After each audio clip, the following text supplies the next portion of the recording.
不是，賴清德說他是一個用國際級的建設要上世界舞台，那你就比嘛，那淡江大橋哪裡有國際級呢？Ladies and gentlemen, welcome the host.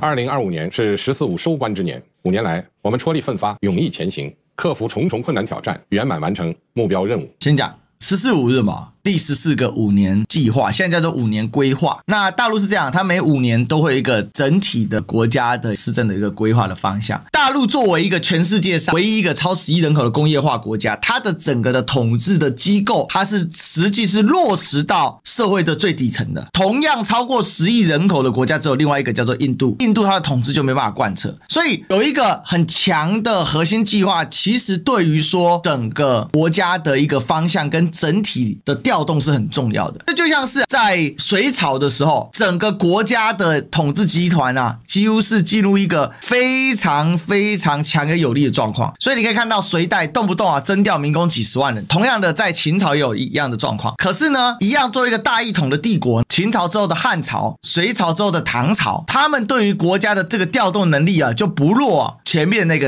短命的朝代。在中國式現代化新征程上邁出了穩健步伐，我國經濟總量連續跨越新關口，今年預計達到140萬億元。我們來看一下140萬億是多少？628兆台幣。經濟實力、科技實力、國防實力、綜合國力躍上新台階，人民群眾獲得感、幸福感、安全感不斷增強。5年歷程極不尋常，成績來之不易。所以這5年45啊，2020到2025是整個中國大陸變化最激烈的5年。因為18年開始，川普發起新冷戰嘛，拜登的加強新冷戰到川普2.0。從2月到10月底，所以從2018年到2025年期間所面臨的來自美國的壓力啊，是遠比蘇聯在冷戰時期面對美國的壓力還要來得更大的。所以為什麼習近平今天在講這個時候成績得之不易，有一種鬆一口氣的感覺？因為最困難的時候已經過去了。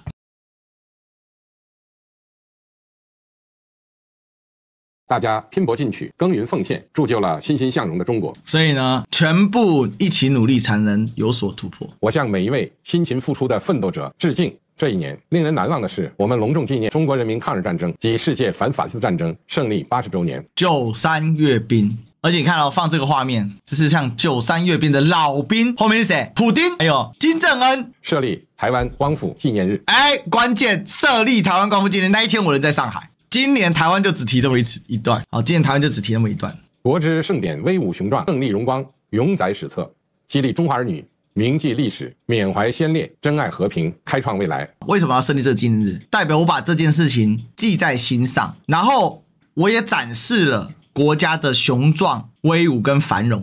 其實這是一場溫情的喊話，凝聚起中華民族偉大復興的磅礴偉力。所以事實上就是把歷史做個貫穿，所以把2025年定為一個歷史的節點。我們依靠創新為高質量發展賦能，科技與產業深度融合，創新成果競相湧現。代表什麼？新質量，人工智能大模型你追我趕，芯片自主研發有了新突破，我國成為創新力上升最快的經濟體之一。天文2號開啟追星之旅，亞夏水電工程開工建設。好，這裡來哦，前面講的是什麼？新科技助力整個中國的一個發展，你追我趕指的是跟美國之間有來有往。所以這叫做民族自信的展現。天文2號開啟追星之旅，亞夏水電工程開工建設。這是雅魯藏布江下游的水電工程，哇，這個很猛啊！這一條是恆河，這一條就是布拉馬普特拉河，這兩條合併在一起之後，變成這個梅克納河，是世界上流量最大的水系之一。你看啊，超大，這就是所謂的恆河三角洲啊。這一條河呢，流經哪裡？流經印度的阿薩姆邦，流經藏南，印度叫阿努納恰爾邦，目前是印度实控的部分。然後再往上游走是哪裡呢？它就是上游，就是流到西藏。這一條就是雅魯藏布江，西藏的母親之河。那這雅魯藏布江呢，它一路蜿蜒，一路蜿蜒，一路蜿蜒哦，到這個南迦巴瓦峰這裡有沒有來了一個超大的一個回轉？從西南往西北流，突然這個大回轉變成了從東北往西南流。然後呢，現在這個亞夏水電工程呢，就是要在這裡來興建。那這個水電站因為是超敏感的，那裡就是中印實控邊界了。中國的墨脫線對上印度的根仁，這兩邊是實控線哦，而且很好玩哦，雅魯藏布江進入到了印度，就變得叫做什麼？叫做布拉馬普特拉河，這是所謂的實控線裡面。這邊啊，之前這個就是所謂的東線，這個很敏感。但是中國一直很想利用這邊的水利，為什麼呢？因為這邊的水利真的的是太香了，這個是2000公尺的高低差，所以在這樣超過2000公尺的高低差呢，這個水力的能量是極其巨大，所以它現在的方法就是透過打洞，然後用隧穿的方式，然後配合中國的特高壓直流輸電，它就可以把電呢源源不絕的輸出去。更重要的是，因為印度是一個很缺電的國家，將來如果中印關係一定程度改善的話，甚至可以怎樣把電直接就賣進印度，相當於是賺錢賺到爽。今年的元旦講話聽起來台灣講的少，全國建設講的多，但是講的很多地方是很敏感的。當你知道亞夏工程他這樣講出來的時候，其實這是極其敏感，代表什麼？中國的自信，還有整個中國大陸在發展的時候，他更重視的是一個全局大局觀。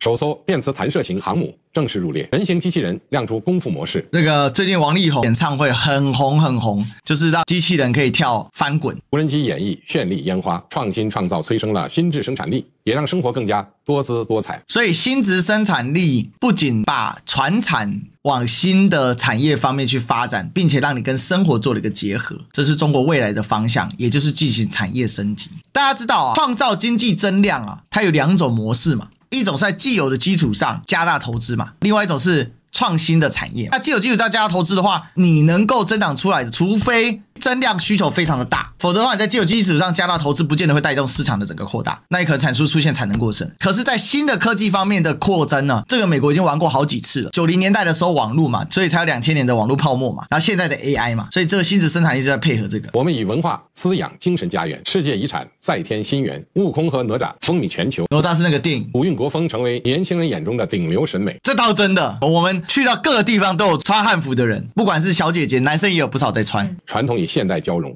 中華文化綻放更加燦爛的光芒。我們共創共享美好生活，大家用潔白的哈達、熱情的歌舞，表達對祖國的熱愛，對幸福的禮讚。民族自信啊，要來自就是對自己文化，還有對自己國內的少數民族的一種自信跟發展。那這樣才會形成一種正循環，而不是永遠在看外國月亮比較圓啊。台灣就現在就是這個樣子啊。我們嘴巴上說很尊重原住民的傳統，形式上做的多，實際上做的少啊。那比如說講客家話好了，客家話現在的保留狀態，來，我們這裡有個客家人，不會講，聽不懂。然後聽說那個明明就客家村考試還考閩南語，對，母語選填閩南語。等一下，你聽賴清德講話，你就知道賴清德跟我們的社會是脫節的，習近平跟大陸的社會是連接在一起。過去1年，新就業群體權益有了進一步保障。這講的是那個外送員也納入5險1金。過去1年，新就業群體有了進一步保障。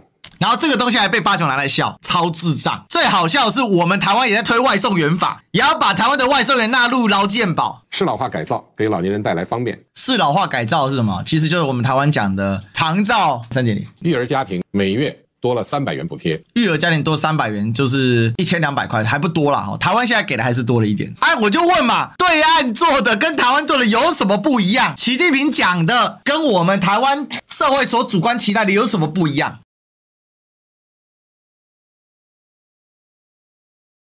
中國這個大家又蒸蒸日上，我們繼續敞開胸懷，擁抱世界。上合組織天津峰會、全球婦女峰會成功舉辦，海南自貿港全島封關運作。大陸現在在做的方式就是2001年兩岸一起進入世界貿易組織，對中國大陸來講是巨大的發展的成就。因為大陸夠大，第二，大陸特殊的政治體制，所以全球化的掠奪者在大陸沒有辦法實質形成掠奪，反而是給大陸的整體賦能。一個穩定的政治體系，一個開放的經濟社會，然後所以全球化之後，其實大陸是急劇發展。可是回過頭來啊，在這個時候，美國反而把全球化給收散。所以海南自貿港全島封關運作什麼？這個封關不是把海南給關起來，而是說它的商品獨立的關稅啊，讓更大的去開放、去發展、去融入全球化的市場，對大陸來講才是整體發展的最上最優先。因為全球化對大陸來講是一個極為優勢的選項，這是當年美國搞全球化沒有想到的。繼3大倡議之後，我提出全球治理倡議，推動建設更加公正合理的全球治理體系。當今世界人民大團結，中國是一個有使命感的國家了。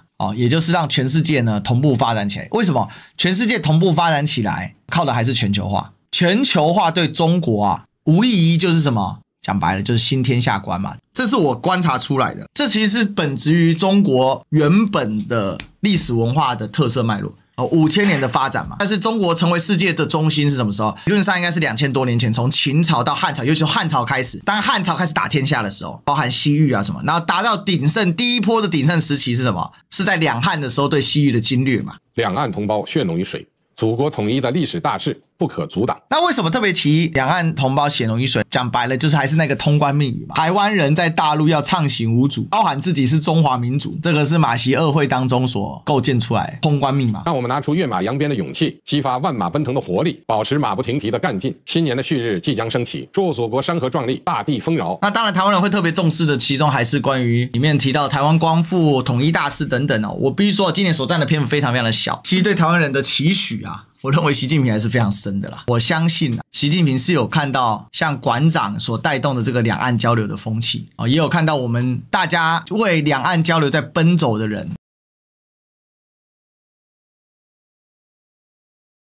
然後再來呢，我們來看隔壁棚。隔壁棚呢，賴桑韌性之島，希望之光發表2026談話。我跟你說，我做了一件很有趣的事情，我去找了 ChatGPT，然後幫我分析一下，我還是忍痛把它看完。以下歸納分析列點，重點加政治訊號解讀。我們先看 ChatGPT 怎麼評價整體定調敘事框架：危機中有成就的敘事，迎戰威脅動員。但我不知道為什麼要寫這一段，這是什麼？明確的是以外部威脅掛號中國，內部阻礙朝野僵局作為對比。什麼意思呢？核心論述是說，我去年做的超棒的，我在經濟建設、社會政策方面都超讚。威脅正在逼近，中國跟國會杯葛，唯一的解放是什麼？團結，強化國防，支持政府路線。所以呢，就要學青鳥，你知道嗎？清德舔，他只要舔清德就好。清德舔，然後把自己塑造成穩定國家、對抗風險的唯一可靠執政者，把反對力量間接框入拖累國家安全與發展的一方。所以，所有反對清德的人都是邪惡的，就是邪教啊。連續10年呢，提升勞工基本薪資，從16年2萬塊提到現在29500元。那我就問一個最簡單的問題，那請問你的實質收入有沒有增加啊？好像從16年到現在10年加了快1萬塊呢。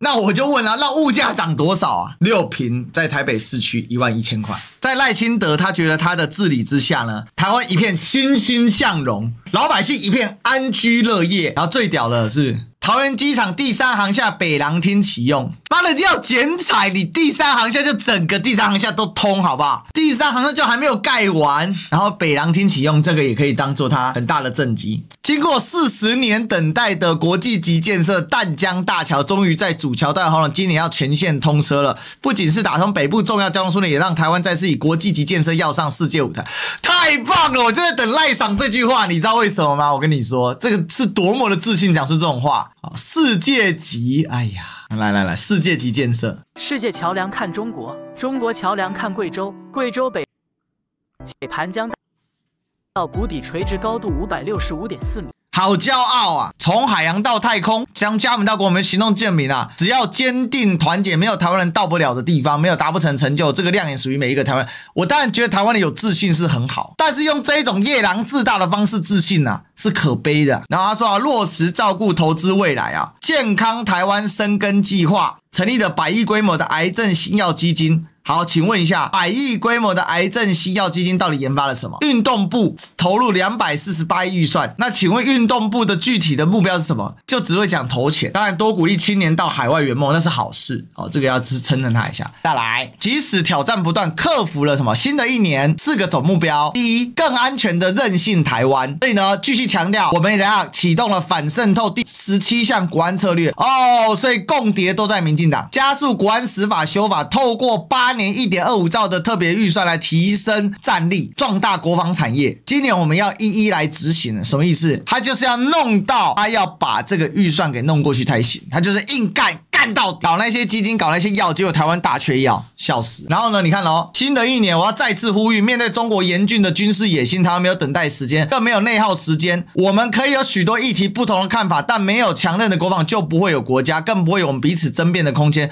這應該是不分黨派的全民共識。所以朝野攜手合作，讓重要的國防預算趕緊通過。好，那你20頁 PPT 裡面，請把你到底要買什麼寫清楚吧。結果呢，你被 ChatGPT 直接設定支持政府路線是唯一解方，那這樣還選個屁舉啊！只要不同意你賴清德，你就是所謂的內部阻礙，這是怎樣希特勒式想法嗎？學院學生學雜費補助，還有緩減青年的租屋補貼跟社會住宅。好笑的來了，租補呢，在台北很多地方都不能用啊，因為那個都是虛構的住宅。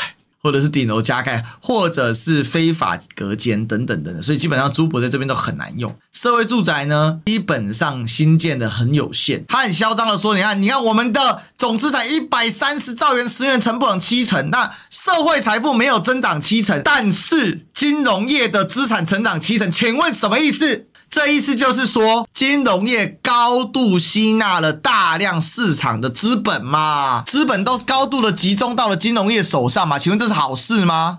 所以你說這個總統就是對老百姓一點感覺都沒有啊。你們還在攻擊啊？財劃法所衍生的爭議啊，朝野應在透過通盤檢討，推動各層面、各世代、各級政府全面財政性改革。再來哦，要促成民主團結的台灣。然後說什麼？繼續攻擊許多福國利民法案，因為政治杯葛被嚴重延宕了，還有違憲之餘的法案被強行通過啊，到現在還在攻擊在野黨啊。然後呢，憲法法庭啊，違憲的違憲判決啊，單一權力無限擴張，受苦的是人民，則毀棄的是國家。我要感謝憲法法庭秉持專業、道德有序，做出符合憲法人民期待的決議。憲法法庭恢復運作，保障人民權益。他直接肯定違憲的憲法判決。你5個大法官，你敢判決？我說你賴清德是最不要臉的總統，就這樣。這種事情你竟然還敢給他背書，還敢在元旦背書，丟死人了，你知道嗎？還在那邊講這個，身為總統，我會積極行動，促成朝野合作。你要他媽促成朝野合作，你會在那邊搞這違憲的違憲判決？這個人就是這樣。這個，所以接着馬上就露出馬腳，哪裡露出馬腳了？來，共軍軍演，只字不敢提，不敢譴責，不敢提示，然後呢，只敢講一些非常非常籠統的內容。我們幫軍公教加薪啊，結果你知道嗎？他的子弟兵啊，鍾嘉賓，新潮流的鍾嘉賓講什麼？你聽聽。一個部隊，一個軍隊能不能保衛國家，靠的是軍人，還有他的武器是否精良，不是靠薪水。只有僱傭兵才是看着酬勞去打仗，是不是？更精彩的是，他在提問時間的嗆聲。來，我跟你講，這個人就是藏不住，公然說謊，還敢在提問的時候講一些543的。來，你聽聽看哦。我是去年上任到現在，我不貪不取。沒有任何的違法，這個時候對總統提出彈劾，目的何在？何況為什麼要把寶貴的立法院的時間浪費在這裡？在2025年浪費台灣人1整年的時間搞大罷免，最後搞到32比0的，請問是哪一個政黨？看到沒有？那笑死人了，還不貪不取嘞！全黨都在貪，還不貪不取嘞，直接被國昌超級打臉。真的覺得浪費時間的話，搞啥大罷免呢？32比0有出來道歉嗎？有人下台嗎？所以我跟大家講今天我們看到賴清德這整個講話跟習近平講話的高度這是差異太大了。請問1.25兆軍購預算為什麼只有20頁 PPT 2頁的提案？請問為什麼小吃攤可以去買快篩，賣馬桶的可以去買火藥，裝修店可以去標軍購預算，賣茶的可以去修政府的電腦，一個桃園市長可以在家裡超出幾百萬不明所得，好委屈哦。高鐵上有300萬管不管？你以前在台南競選的幹事林世杰雙槍俠打死，背後巨大的光電利益管不管？你以前的辦公室主任，現任立法委員，你的子弟兵林怡景上億元的弊案問題，你談不談？要繼續講幹話啊！7000億的軍購到現在沒有到賬，沒有到貨。F16V 到現在一架飛不出來，講不講嘛？不貪不取，但奇怪，你身邊怎麼貪又取，亂成這個樣子？海鯤號連個毛都沒有，轉彎還要靠人力。你在玩怎樣神鬼奇航是不是？啊，這個人叫做不貪不取啊！繼續縱容貪污弊案啊！這在說他這句話，演說瞎話，你在哽咽什麼啦？你哭什麼哭？沒出息，這句話真的他媽超適合用在賴清德身上，天天睜眼說瞎話，動不動就哭，真的是哭什麼哭？沒出息啊！畫大餅啊，愛主權啊，大聲唱啊，選票到手立刻變了模樣啊！這個家伙的幹話已經多到不可思議的程度了。